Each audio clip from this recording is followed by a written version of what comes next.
Hi, everybody, and welcome to the Maria Gonçalves podcast. I'm your host, Maria Gonçalves, and today we have two special guests. We have Claudia Milligan and Jenn Jackson. So, Claudia, can you tell our guests a little bit about yourself? Hi everybody. Thanks, Maria, for doing this. I think it's a really important thing to talk about always. My name's Claudia Milligan. I work with my son David in spirit, and David sort of opened the door to spirit, and I know that that's a pretty common theme with moms, with people who just really love somebody who goes to spirit. So early on, I started talking to him. I started hearing from him. I thought I was losing it, but I got involved in mediumship. I got involved in woo woo, and I'm just grateful. I know that sounds weird, but I'm grateful that David's where he is riding comets and I'm where I am riding comets with him. Thanks. Oh, beautiful. And Jenn. Hi, everybody. I'm so honored to be here with you guys today. I'm Jen, and I am an evidential medium and intuitive. And I am really a mother, a wife, a mother of six, a grandmother. And what has really brought me here today is the transitioning of our fifth youngest child 3 years ago. And it feels as though my journey and my life has set me on this path of mediumship. And it was when my son transitioned that he came to me soon after that, within days of his passing. And he came to me and said, Mom, we're going to be working together, making a bridge to connect humanity and for their highest healing and their highest light. And of course, at that moment, in the midst of my trauma and grief, I thought I was sort of losing my mind, but there was more clarity around it, and more visitations and more connections and more messages of signs from our beloved son that I just could not deny, I could not ignore. And so I have totally surrendered and given my life to this vocation of supporting people in their grief and in their trauma, and in connecting their loved ones in the spirit world to them. So that's what I'm really doing with my life right now. Oh, beautiful. So today, for those that are listening, this episode was actually inspired because I met a mom a few weeks ago who had lost a child, and I had asked her, "Oh, what signs does your child send you?" And the look of pain and heartache, and she didn't really understand what I was talking about. And that inspired me to reach out to Jenn and to reach out to Claudia and to do this episode for those of you that are out there and perhaps you've lost a loved one and you've heard people say, well, I get a sign, but like, what does that actually mean? So we're dedicating this episode to signs from our children, from our loved ones in the spirit world. And both the ladies have graciously accepted to the invitation to today's podcast to open up their hearts and share their own personal journey of signs from their loved ones. So, Jenn, do you want to start with? I am curious, like after the passing of your son for signs, how long was it before you got the first sign from him and what was it? Well, like I just shared, it sounds so outrageous, but it was not even a week of his passing that I felt him literally, not in a dream. I wasn't asleep because I didn't sleep for like a year after his passing. I just could not sleep. So it was more like a vision that he came to me. I felt his presence, and it just felt so strong, like to the degree that I thought, okay, I am really losing it. Yeah. That was really truly my first interaction with him. But I guess I could say, even just prior to that, I can remember us getting ready for his service.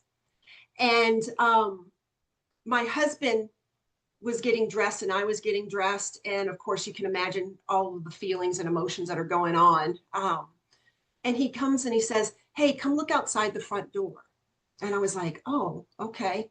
So I'm kind of getting myself dressed halfway and I'm poking my head out the door, and there's this amazing rainbow right in front of our face. I mean, it was like front and center, right in front of our house. And he started kind of being emotional, and I was emotional. And so we got ourselves together. We get in the car, we go to the church, right, for the mass. And they kind of greet us. We had hundreds and hundreds of people at this service. So they whisk us away they put us actually in a confessional to just sit by ourselves, because we were just getting inundated with people coming to us before the service, so that we could just have some quiet time. And we had already picked out all of his songs for the service and all the readings and all the things. And the singer, who was already starting to sing, kind of while everyone's coming in and finding a seat, well, she starts singing Somewhere Over the Rainbow. And we did not pick that song. So Yeah. I was like, oh, this is an interesting, I mean, I had the wherewithal, even though I was so, I was just kind of numb, but I could sense, oh, we saw the rainbow this morning while we were getting ready. And here's the woman singing in the church Somewhere Over the Rainbow, and we didn't select the song. And I just thought, wow, that Hawaiian guy that sang that song, I can't remember his name right off the top of my head, but it was one of our son's favorite songs also. And I'm thinking, oh my gosh, why wouldn't we have picked that song? Anyway, that was really maybe one of the very first signs of our son. And it was just it really felt profound, and it felt comforting as best as it could in that moment. Yeah. Thank you for sharing that. That's so beautiful how that happens. Yeah. And Claudia, after the passing of your son, how long was it before you saw your first sign? And what was that? Well, he passed on a Monday. That Friday, now I don't know about you, but I knew at that point, with my extensive background in accounting, I knew all about spirit, and that they were in our ceilings, right? So I would always talk to him. Hey, David. So that morning, a Friday morning, I looked up at the ceiling. I said, I love you, David. And right away, I had a thought in my head, just boom, love you too, Mom. But it was a thought with attitude. And oh, I'm losing it. And he just started talking to me like all the time. He'd just have a little comment on somebody that in the room that said something, and it was just a thought. But it was thoughts that I wasn't thinking. It was thoughts that were out of the blue. And also on the day of David's memorial, Jen, I'm getting ready. I guess they like being at their memorial. And David says, Ma, save me a seat. And I always argued with David, and it was returned. And I said, I can't save you a seat. There's 8 people at the table. I got 8 people. There's no room for another chair. And that's the end of it, because I win. We get to the church, and everybody's gathering around, and I realized that I had put 9 people at my table, and you really can't put an extra chair. Oh, what am I going to do? And my friend Karen saw what was going on somehow. Don't worry about it. I'll sit right over there. I'll sit right over there. I'm right here. Oh, thank you. Oh, thank you. So we all sit down, and I realized that when I thought I was mistaken, I was mistaken. And there were only 7 people at the table. There was an empty seat for the whole memorial. He had saved his own chair. That's Oh, beautiful. yeah, and fun, So I just knew it. Okay, you don't do it, I'm going to do it. I love it. So their personality still comes through even after their passing. Yeah, totally. And I know we are not, there's that term oversoul, and my understanding of it is it's like there's this soul that I am, and Claudia Milligan is only like one little piece of it, right? Yeah. But they are our kids come through as who they are with their personalities. They evolve, but they have their quirks. For the first year, David gave me advice on everything. And apparently, I think somebody in spirit took him aside and said, "Knock it off. You're supposed to be holy now." But totally them. I love that. So, Jen, for after the passing of your son, did he come many times after that? He really did. He Yeah. really did. And I did a session 3 months after he transitioned. I did a session with a medium um, who was very highly recommended, and it was on Zoom. It wasn't in person. And she brought through so many things about his personality and who he was, and all the things that we had been doing to honor him in those 3 months. And I thought, one of the things that stuck with me is she said, he's a really good communicator. And she said, make sure that you reach out, because she said, he's telling me that I will meet you wherever you're at. And I thought, wow. So I always believed that in my heart. And then things just kept showing up. I mean, literally, I could write a book on the messages and the signs that my son has sent to me. They just never stop. And I feel like he knows that I need them. Even though I can connect to Yeah. the other side, there's still the mother, the human, the mother in me that desires to continue to feel the presence of her son through messages and through signs and through other readings from mediums who can bring him through. I don't think we ever get tired of wanting that. Um, and I know for me, it has really, really helped give me the will and the conviction to move forward in my life with more joy in the presence. Um, because I realize that I need to experience joy and presence to be able to do this work. So I always get so many signs, whether it's a license plate, whether it's a heart rock, whether it's a feather. I posted recently on my social media about a lemur situation. I don't know if anybody had seen that here. You saw that. I'll just share that really quickly. My son had a stuffed animal lemur as a baby, and he loved it. And I wound up keeping it forever and ever and ever. And a year into his passing, his 1 year anniversary, somehow I pulled it together to get ready to facilitate a retreat. And I packed the lemur with me because it was his 1 year passing around this retreat time. And I just brought it for comfort. So I'm packed up, I'm heading out of town, and I stop at an Ulta beauty store to grab some shampoo.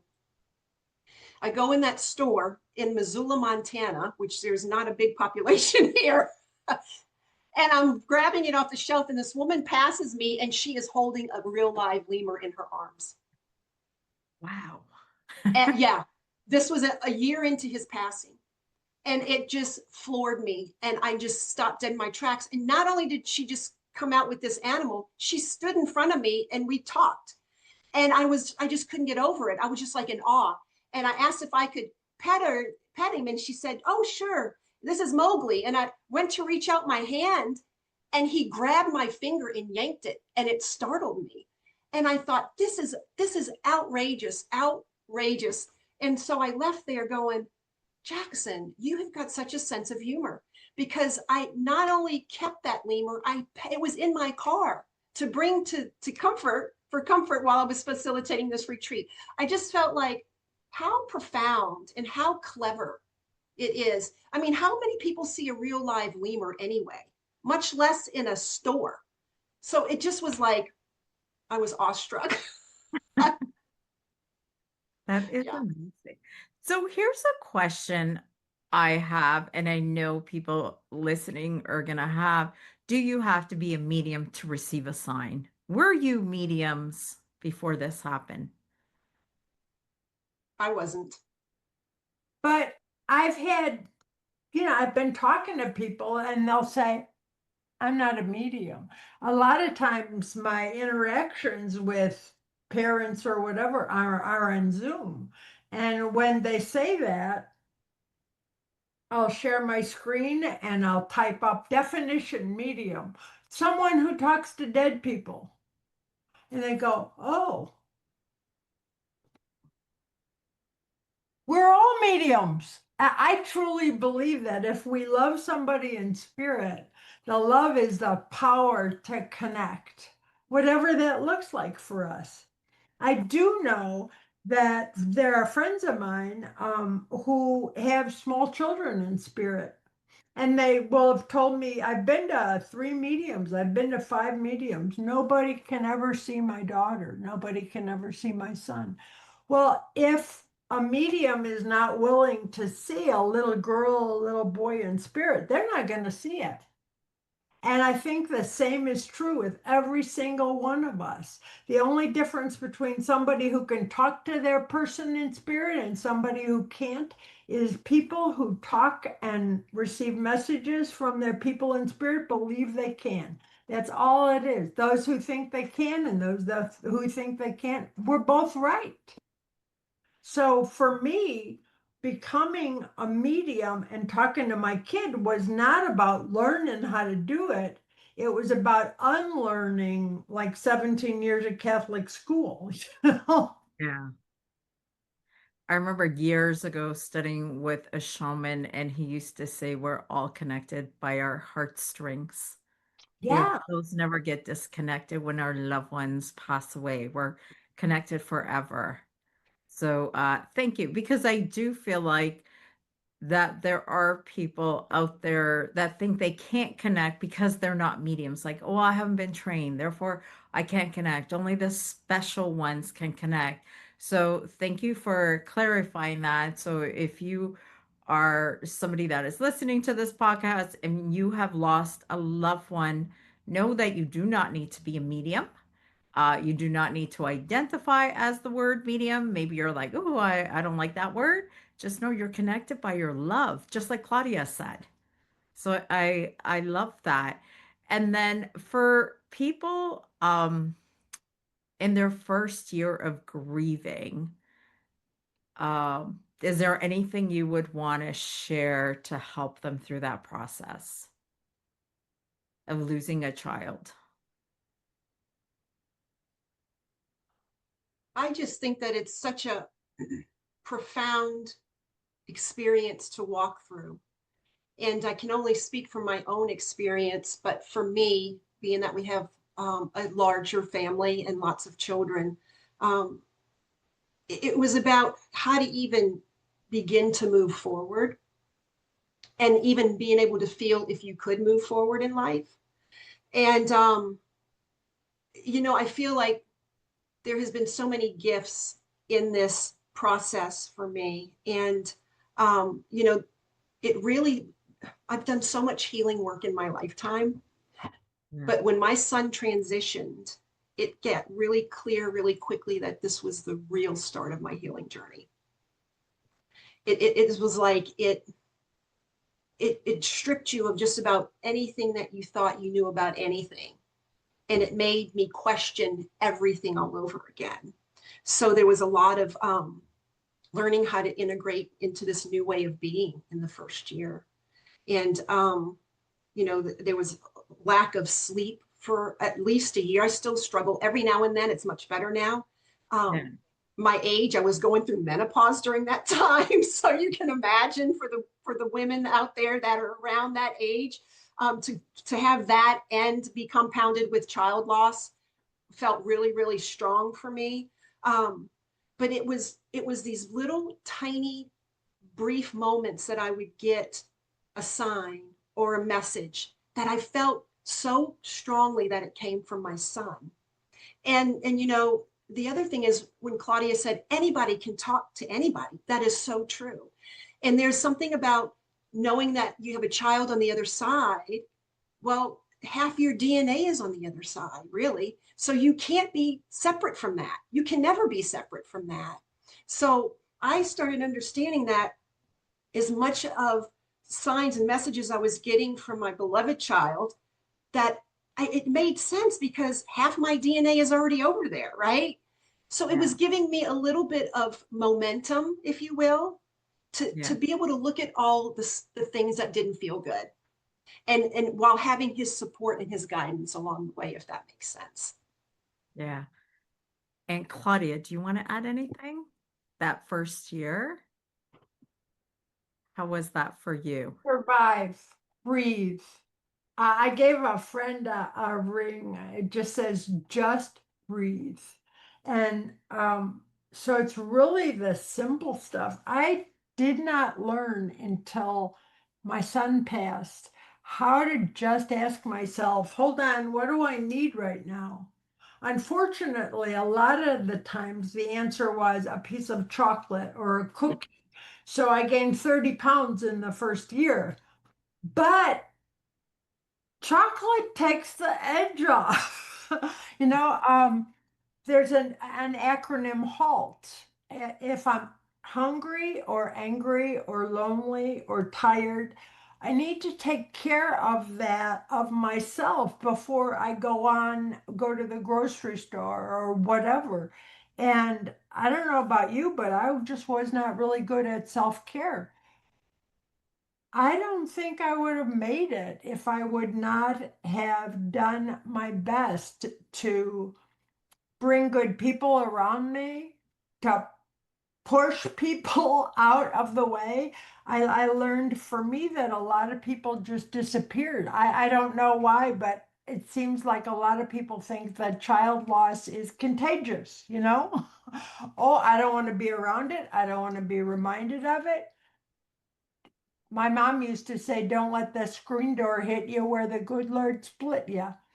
And I found out that when I let people out who couldn't be a friend for me, release and love, Yeah.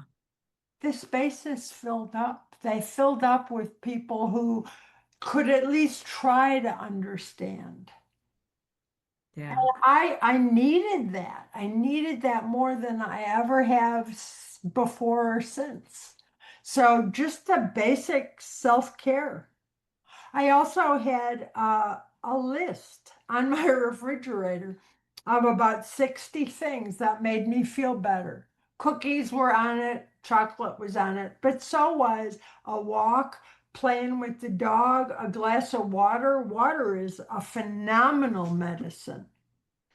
But when I did, oh no, I don't feel like going anywhere, doing anything. But I could look at that list and I could see, breathe. Oh, I could breathe. Okay, we'll start there. So Yeah. just having the tools. So I am curious for those that are listening and they're new to this and they've never been around a medium, like this isn't their world. And their question would be, how do you know it's a sign? How do you know you didn't make that up?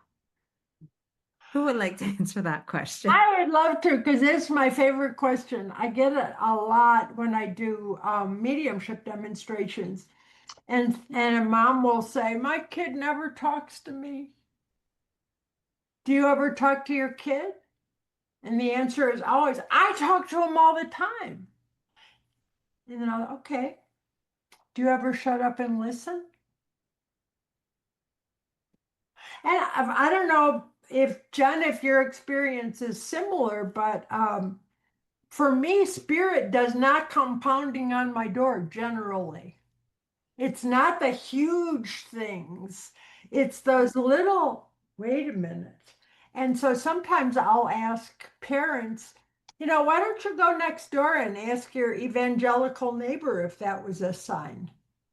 And I know David wrote a letter once to me and he said something like, Mom, you don't sound crazy when you think it's me.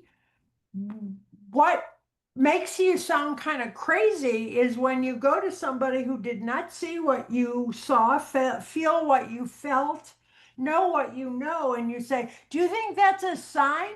They don't know. Why do you even ask them? That's just crazy. But it's my heart knows. All of a sudden, I'm a little lighter. All of a sudden, there's joy there.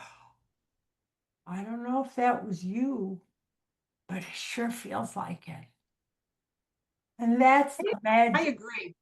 I agree. I've had that also come up. And it's like, how do I know that that was my son? Or how do I know that was my daughter? Or how do I know? And my response usually is, well, how do you know it wasn't? And it's like being open to the possibility. Because I think at the end of the day, people want to feel better. They want to feel like their nervous system is soothed. And so in my mind, it's like, how do you know it wasn't a sign? And what feels better to you? Does it feel better to you to maybe feel deeper into your heart and know that that was your child? And if it was and you're not willing to claim it, then what is the fear around it? And at the end of it, it's about connection for me. It's about, do you want to feel the connection again? And the connection is always there, but are we open to receiving it and letting it in? Because we want to question everything. We have these analytical minds that want to question it all and want to be like, maybe feeling on some level we're not worthy enough to hear from our kids. Who knows? It's like, were we feeling guilty as a parent? Did we feel like we missed the mark? What are we carrying within our spirit that is not allowing in the fullness and the richness of the connection to be made? You see, so I think there's always that little questioning about, how do I know that was a sign? Well, do you want it to be?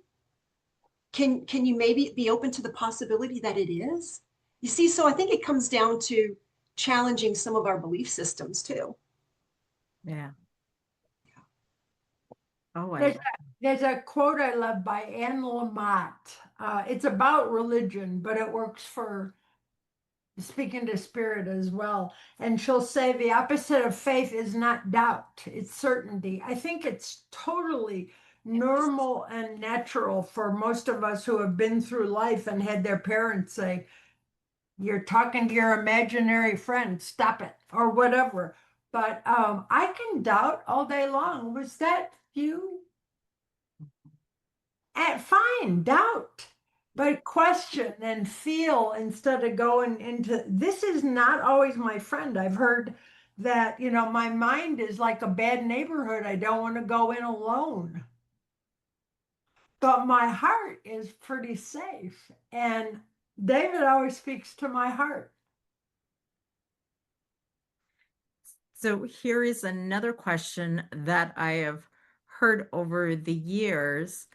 When somebody's child dies, does somebody greet them, or do they just go poof into the air and disappear and they're all alone?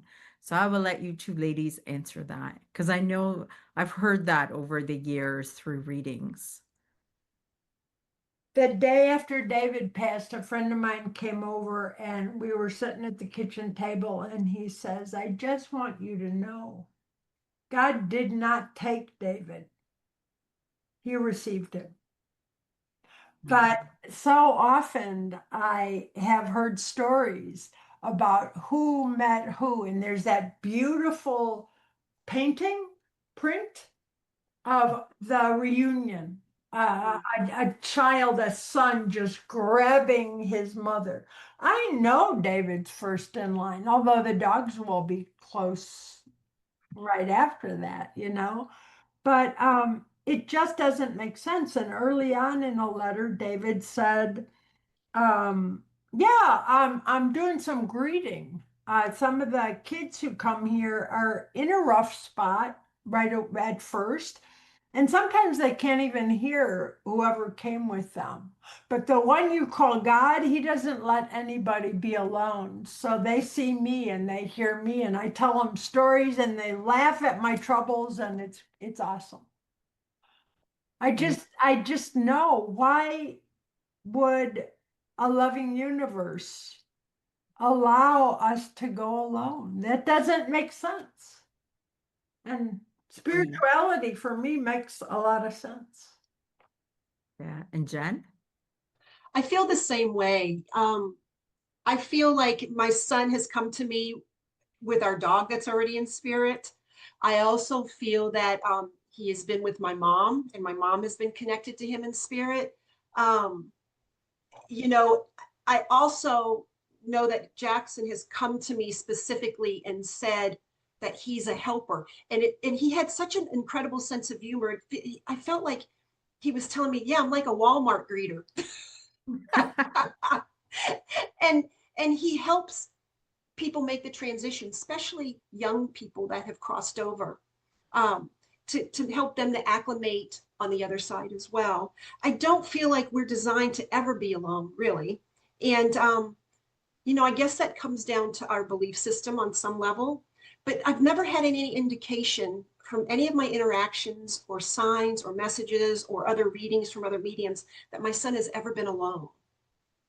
And Yeah. of course, that gives me great comfort. And I think that gives other parents of children that have passed, I think that part of them wants to know, well, is my kid okay? Are they okay over there? Are they, what's going on over there? And I think that because we are beings that want to feel connected, it's important that when we feel the illusion of being separated from them, which it feels real in this dimension when they're not in their physical body here, but nothing is really ever lost. It gives comfort in that. And it's like I heard somebody say, stop feeling loss over things that are not lost. My son is not gone. He's on another frequency. And it's Yeah. about supporting people in tuning into that frequency so they can experience the oneness again with their loved one. Yeah. I find words, I've never lost a child, but I know after the passing of my dad, because I would do a lot of readings, and and you just said it and brought tears to my eyes, was listening to people say, "Are they okay?" All of a sudden, those words hit so deep. Whereas before the passing, my dad was like, "Yeah, yeah, they're okay." Like in a reading, yeah, of course they're okay. But after he passed away, when I heard that, it hit so much more deeper. It's like, yeah, they're okay. It's like this shift happens within us when you hear those. Are there words that hit different to you or that you sense different after the passing of your children that have a heavier weight or more love or I don't know. If not, that's okay. I just I wanted, know for me, when my son transitioned and I was going through all the things, right? Part of what was tricky for me to navigate is I felt my heart explode wide open. It blew the lid, quote, the lid off the pot for me, yeah, where I pined for my son so deeply, and then yet I felt so close to him all at the same time. It's kind of hard to explain. Um, but I felt like there was a major shift within me from that experience, that it's like loving more greatly, being more open, feeling safer in vulnerability, surrendering more. It's like once you've experienced it, and I'm speaking for myself, once you've experienced the depth of that trauma, there's like, oh, there is nothing now that can really hurt me beyond what I've already experienced. So it's like, why not play full out now? yeah, So for me, I always feel myself as a loving, kind person my whole life. I'm a very much an empath. I'm very compassionate of others, but man, his transition took it to a whole new level for me. And I think it's why I'm able to do the work that I'm doing. yeah. Thank you, Jen and Claudia. Whoa, there's a lot. First, I gotta disagree. I do not think, not with, I do not think our kids are okay. I do not think they're okay. I do not think our loved ones in spirit are okay. They're in spirit. There's no time constraints. There's no difficulties, no heartaches, no miscommunication, no misunderstandings. There's no money problems. There's no projection. There's no worry. There's no depression.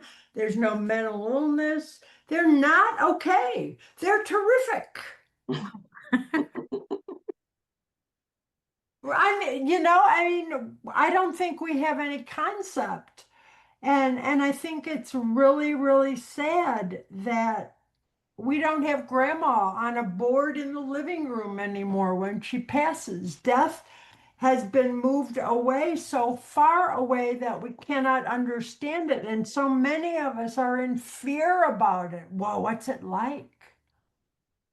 But over and over and over, I hear all these stories from hospice nurses, from people sitting at bedsides. He's talking to grandma. Over and over and over, people come to bring us home. Over and over and over, I hear, "Yeah, Ma, I just think where I want to be, and I'm there." It's fun Yeah. to ride comets, Mom. Why would we not be okay? Yeah. I will add this after the passing of my dad last year, it was my mom and my sister and myself. So it was just the three of us. The room felt full. Like it was so full. And there was this peace that we suddenly felt in the room, and it's all your loved ones, all the aunts, the uncles, the dogs, the cats, the little squirrels, everybody in the spirit world came to get my dad, and you feel it, and then all of a sudden it was like it disappeared, and you're like, he's like, they've left. They've gone to have the big party on the other side. Yeah. Yeah. I did a reading years ago, and a mom said, "I just need to know she was okay. I need to know she didn't suffer." And I checked with the daughter, and the daughter said, "Mom, I just stepped out of the foyer into the party. That's all it was." And I thought that was so powerful, just that image. Yeah. And we don't we don't talk about it enough. We don't feel, I don't think we feel it enough. Our focus isn't there. I think it's a cultural thing too. Like I know myself growing up Portuguese in the village, we start talking about our gravestones when we're little. Like it's a normal conversation. It's like, did you pick out what stone are you getting? Are you getting a mirror? Are you getting bronze? Are you getting marble? Like that was normal for me growing up. And I know when I share with my friends, I get the look of like, what are you people talking about? I go, it's normal for me, but I didn't realize it's not normal for other people. So I think it's a cultural thing too. For sure. Yeah. I agree. I agree. Although in college, some of my friends came up with an epitaph for me. I'm seriously thinking about it. If it's not witty, she doesn't want to hear it. So as we are coming to our close, because I do want to be mindful of our time, uh, and today's episode is about science and spirit. Do you want to add any other signs that you've had for people that are listening that are like, oh, that's a sign, like music, like all of a sudden you hear a song on the radio and the words are exactly what you needed to hear in that moment. Yeah. So, Jenn and Claudia, do you want to share any last signs from your children? I'd be happy to share one sign that sticks out for me. There's just so many, but it's like the lemur thing. But I was driving on the interstate to go meet somebody for lunch in another town. And we met at a place called the Hummingbird Cafe, which was kind of unusual. And not only was it unusual, but it was on Jackson Street. And then we had a beautiful interaction connection. And I'm driving home. I'm on the interstate, and this like white Suburban passes me. And I mean, you can't make this stuff up. The license plate said Jackson 5, spelt the same way with the number 5. And it had just married on the back window with all these hearts, and hearts are very significant also for Jackson and I. So when I saw that license plate, of course it lit me up right away. I had already had a whole thing of Jackson Street and the Hummingbird Cafe, and I thought, this is interesting. But he was our 5th youngest child. So the number 5 was significant. Now, what's interesting about seeing Jackson 5 was my son loved all genres of music and loved Michael Jackson. And he loved the Jackson 5. And then when I saw that plate, immediately the song came into my mind, that song that he'd say, I'll be there, just call my name and I'll be there. And I thought, I mean, I cried the whole way home that day because I was in such gratitude for all of the signs that I had received. So that was just another just one of many, many, many signs that stand out for me. Oh, that is beautiful. I love that. And Yeah. Claudia? So, biggest thing I think for me is just paying attention. David said to me once, Ma, I don't mind being obvious, but you got to quit being oblivious. So it was a lot of his messages, a lot of his signs are things that if I am so busy wrapped up in life, I'm not going to see it, I'm not going to hear it. Sometimes it's over the top. I was driving down the street 2 years after, I think, and my Bluetooth rang and I hit it, and there's that second of blank space between the connection and the hello. And in that second, I heard, Hi, Mom, in David's voice through my ears, audibly out of the speaker. And Wow. I freaked out and I posted it, of course, because why wouldn't you? On a parents group, and somebody said, "Oh my God, that just happened to me yesterday, and I didn't want to tell anybody." So things happen. It was Valentine's Day. I was pulling out of a parking lot. There's this stupid SUV in front of me, a white SUV. He wasn't moving. There was no traffic. I'm like, what's going on? I want to go home. And I honk and he doesn't move. And I look and I see the license plate LVUMAMA. Love you, Mama. Hmm. I grab my phone, I take a picture, and then the SUV moves. Don't you just love that? I just love those things. And it's like David or our kids are just sitting there. Okay, I'm Yeah. tired of this nonsense. If you're going to ignore me, I'm going to make it so over the top. You can't ignore me anymore because this is nonsense. And I think they do that. But if we don't want to hear them or not don't want to, but if we're not willing to open our hearts a little and just watch, we're not going to be able to. You know, I want to say thank you so much for opening up your hearts and sharing your stories. And the one thing I noticed with the both of you, your sons are quite funny. They're quite funny. And I've noticed the laughter. So even within the grief, you're allowed to laugh. You're allowed to be happy and joyful within the grief. Would you agree, ladies? We gotta, we Absolutely. gotta. You have to. Yeah. Absolutely. I So remember at first it almost felt like a betrayal. How could I laugh? He's gone. Yeah. But he's not gone. His physical presence is gone, and I miss that. But he's closer to me than he has ever been. I agree. I agree. I that don't I don't think people go to spirit to leave us. I think they go to spirit to come closer. Oh, I love the way you said that. Our guardian angels. Absolutely. Yeah, watching over us. And on that note, I want to say thank you so much, ladies, for being with us. I will have all of their contact information. Feel free to reach out to them. Claudia also has a book. What is the name of your book, Claudia? I just happen to have it, although David knocked it over. It's Letters to David, Following My Son into Spirit. And it's about accepting that we don't die and love doesn't die. So learn to work with it. Yeah.